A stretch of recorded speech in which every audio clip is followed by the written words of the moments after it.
हस्तपाद समापेतो दृश्यते पुरुषाकृति शीतेन भिद्यसे मूढ़ा कथम न कुरुसे ग्रहम।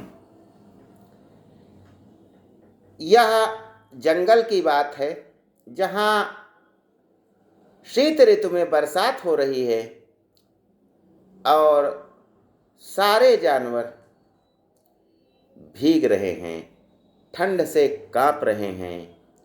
तो एक चिड़िया, बया नाम की चिड़िया जो अपने घोंसले में बैठी थी, वह ठिठुरते हुए बंदर से कहती है, हस्तपाद समापेतो दृश्यते पुरुषाकृति शीतेन भिद्यसे मूढ़ा कथम न कुरुसे ग्रहम। हाथ और पैर तुम्हारे पुरुषों के समान हैं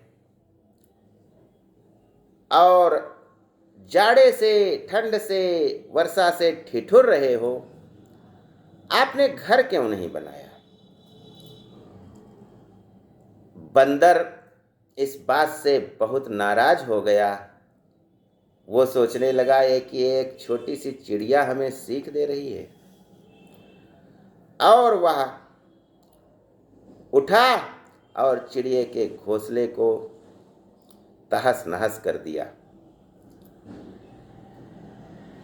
और चिड़िया को भी शीत में भीगने के लिए मजबूर कर दिया। तो यह होता है कि यदि हम किसी मूर्ख को उपदेश देते हैं तो वह उसका सही सकारात्मक रुख जान ही नहीं पाता है और वह सोचता है कि हमको उपदेश देने वाले होते कौन हो, और वह उल्टे उसी पर वार कर देता है।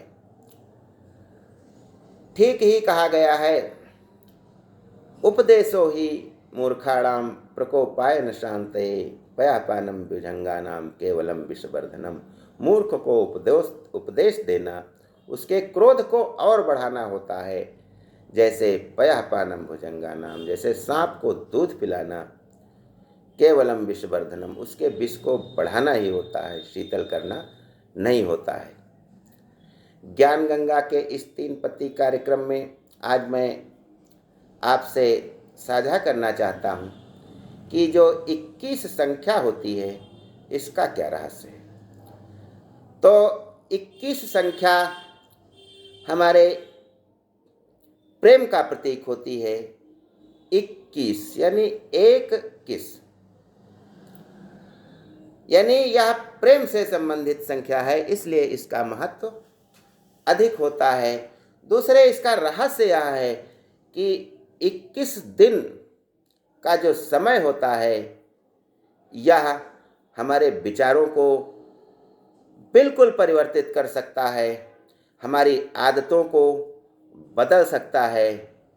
यानी 21 दिन तक हमारी जो भी कमजोरियां हैं उनसे हट करके यदि हम नई कोई आदत लगाते हैं, अच्छी आदत लगाते हैं, तो उसका 21 दिन तक यदि अनुपालन कठोरता से हम कर ले जाएंगे तो वह गलत आदत हमेशा के लिए हमसे छूट जाएगी। चाय पीने, सिगरेट पीने, दारू पीने, कुछ भी हो, यदि 21 दिन आप लगातार इनका तिरस्कार कर दीजिए तो हमारा भविष्य संवर सकता है, हमारा शरीर जो है नष्ट होने से बच सकता है। तमाम प्रकार की गलत आदतें 21 दिन तक अगर उनको हम नहीं अपनाते हैं, नहीं अपने से जोड़ते हैं, तो वे हमसे हमेशा के लिए छूट सकती हैं। यह है 21 का रहस्य। अगली बात मैं आपसे बताना चाहता हूँ कि हमारा हिमालय पर्वत जहाँ है, वहाँ पहले तिथिस नाम का एक सागर था, जहाँ चारों ओर की नदियाँ आकर के गिरती थीं, जिसके कारण वहाँ बहुत अधिक तलछट जमा हो गया और यह सागर 2 कठोर चट्टानों, अंगारा लैंड और गोंडवाना लैंड के बीच में था।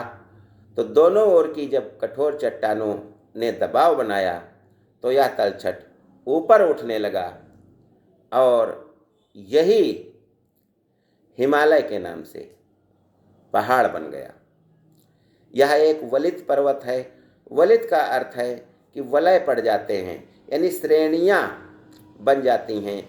जब किसी कागज़ या नरम चीज़ पर दोनों ओर से हम दबाव डालते हैं तो कागज़ का एक हिस्सा बीच का वलय पड़ता हुआ श्रेणियों के रूप में ऊपर उठने लगता है। वैसे ही हिमालय पर्वत भी उठ रहा है और इसकी विशेषता यह है कि यह प्रतिवर्ष 5 सेंटीमीटर ऊपर उठ जाता है। 1980 में माउंट एवरेस्ट की ऊंचाई 8,848 मीटर थी, जो आज बढ़कर 8,850 मीटर हो गई है। तो इसी प्रकार से अभी और यह हिमालय पर्वत ऊपर उठता रहेगा। अगली बात मैं बताना चाहता हूँ कि प्रकाश वर्ष क्यों किसे कहते हैं। जब असंख्य किलोमीटर की दूरियों को नापना होता है, उनके बारे में बताना होता है, तो 2, 4, 10 किलोमीटर, 1000, लाख, करोड़ किलोमीटर से काम नहीं चलता है। हम उसकी दूरी मापने का पैमाना प्रकाश वर्ष रखते हैं, क्योंकि प्रकाश की गति सबसे ज़्यादा होती है, लगभग 3 लाख किलोमीटर प्रति सेकंड की गति से होती है। और इस गति से जब प्रकाश 1 साल तक चलता है, तब जितनी दूरी तय करता है तो उसे हम प्रकाश वर्ष कहते हैं। यानी 3 लाख किलोमीटर प्रति सेकंड की गति से प्रकाश द्वारा 1 वर्ष में चली गई दूरी को हम प्रकाश वर्ष कहते हैं। तो इसके आगे की बात मैं बताना चाहता हूँ कि हम लोगों ने इतिहास पढ़ते हुए बहुत कुछ सुना होगा कि ईसा पूर्व। तो ईसा पूर्व क्या होता है?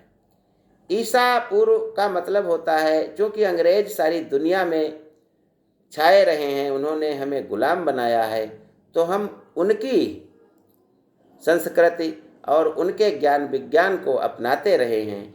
और समय की गणना जो है वह उन्हीं के आधार पर, यानी अंग्रेज़ों के अनुसार हम ईस्वी को मानने लगे हैं। इसका मतलब है कि ईसा मसीह जब हम पैदा हुए थे तो उसको 0 तारीख मान लिया गया, और वहीं से समय की गणना अंग्रेजी पद्धति से शुरू की गई। 1 तारीख, 111, ऐसे ही 1, 2, 3, 4 तारीखें बढ़ती रहीं, महीना बदलते रहे, वर्ष बदलते रहे, और आज 2025 आ गया है। यानी ईसा मसीह को जन्म लिए हुए 2025 वर्ष व्यतीत हो गए हैं। तो लेकिन उसके पहले भी तो सभ्यता थी, उसके पहले तो राजा महाराजे थे, उसके पहले तो जीवन था। तो जब हम उस कालखंड में जाते हैं, यानी सम्राट चंद्रगुप्त मौर्य, चाणक्य, सिकंदर, इसको जब हम पढ़ते हैं तो क्योंकि ईसा मसीह तब पैदा नहीं हुए थे, तो उस ईसा पूर्व कहते हैं, उस समय को ईसा पूर्व कहते हैं। गौतम बुद्ध का जन्म, जैसे महावीर स्वामी का जन्म, पितृहंता वंश, मौर्य वंश, तो ये सब जो है ईसा पूर्व की बातें हैं, यानी ईसा मसीह से पैदा होने के पहले की बातें। तो उस समय को हम ईसा पूर्व कहते हैं। और ईसा मसीह जब से पैदा हुए तब से ईस्वी सन में इसकी गणना करते हैं। ज्ञान गंगा में बस आज इतना ही। धन्यवाद। जय हिंद, जय भारत।